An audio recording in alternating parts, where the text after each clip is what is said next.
İsmet et Allah'ım hayallarımı gerçekleştirmeyi, en yüksek güzel yerle gelmeyi,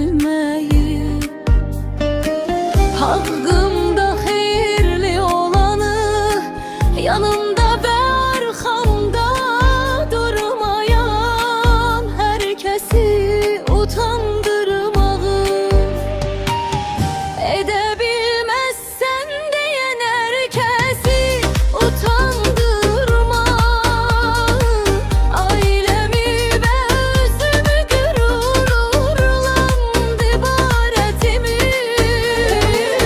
İsmet et Allah'ım, ey amin kainatın sahibi olan, celali celali olan Allah.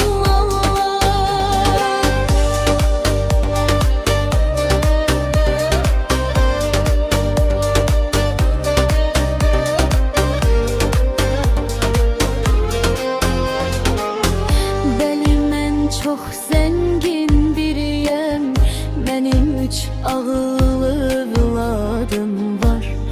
Onun için çok daha zengin biriyem. Teşekkür Allah, gittikçe daha çok başa düşürem ki, hoşbəxtlik sakit seher